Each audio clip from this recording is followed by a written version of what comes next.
Journalist housing society Lahore विच आलमी शोहरत याफ्ता पाकिस्तानी तंजीम मुस्लिम हैंड्स वल्लों वाटर फिल्ट्रेशन प्लांट लाया गया, जिहदी इफ्तिताही तकरीब विच सदर Lahore press club Arshad Ansari, senior नायब सदर Lahore press club Zulfiqar Mehtu, senior सहाफ़ी ते तजियाकार सुहेल वड़ैच होरां दे नाल manager program Muslim Hands Khalid Qureshi, country head Muslim Hands Syed Ziaul Noor ते chairman Muslim Hands Syed Lakhte Hasnain समेत दीगर सहाफ़ी रहनुमावां ते मुकामी अफराद ने भरवीं रदत की।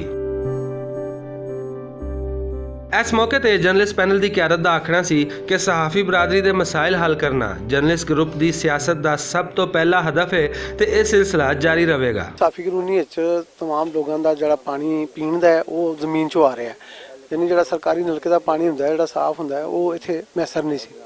और वाटर फिल्ट्रेशन प्लांट इसलिए बहुत जरूरी सी कि पीने का पानी जो है वो सब तो पहली जरूरत होंगे किसी भी घर की, जी इतने नहीं सी, बहुत ज़्यादा जरूरत सी।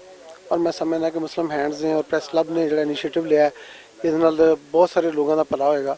और कलोनी के लोग जोड़े कलोनी तो बाहर जाके पानी भर के लियाते सन उन्होंने हुण बाहर जाने की लोड़ नहीं, वो ऐसे फिल्ट्रेशन प्लांट तो पानी ले लेंगे। मैं समझना कि यह कलोनी वास्ते खुशी की गल है और इंशाअल्लाह ताला जर्नलिस्ट ग्रुप ने हमेशा आके लोगों की खिदमत की है और आज लोग इतने बड़े खुश हैं क्योंकि साफ पानी जड़ा ना वो एक बेसिक नीड है वो अल्लाह ने पूरी की है। हुण आएंगे साफ पानी पीएंगे इंशाअल्लाह ताला बाकी भी जो मामला हैं वो बड़ी जल्दी हल हो। इस मौके पर manager program Muslim Hands Khalid Qureshi होरां ने सहाफ़ी कलोनी विच लाए गए प्लांट की खसूसियात भी दसियां। ये जो प्लांट है एट ए टाइम 6 फैमिली इससे पानी जो है ना वो भर सकते हैं। टूटियाँ जो है ना वो सामने लगी हुई हैं।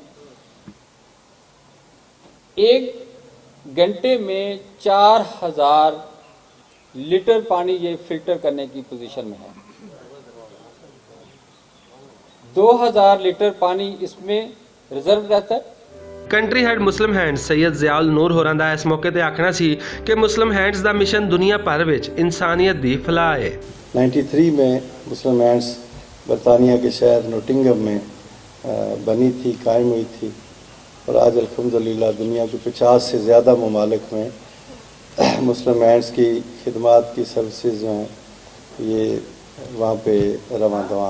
प्लांट के इफ्तिताह तो बाद chairman Muslim Hands Syed Lakhte Hasnain होरां दा आखना सी कि मुस्लिम हैंड्स वालों पाकिस्तान विच 30,000 तो ज़्यादा साफ पानी के मनसूबे लाए जा चुके हैं ते एक वाटर फिल्ट्रेशन प्लांट ते 10 लाख रुपए खर्चा आंदा है ते ये सारी रकम मुखैर हजरात दे तावन नाल इकट्ठी हुंदी है। मैं आपको वाज़े तौर पर एक बात कहता हूँ, हम आसमानों से पैसे पूरी लेकर आते ना, हमारे पास ऐसे उतरते हैं, हम मंगते हैं, हम इंटरनेशनल मंगते हैं, लोगों से मांग कर ये चीज़ लगाते हैं।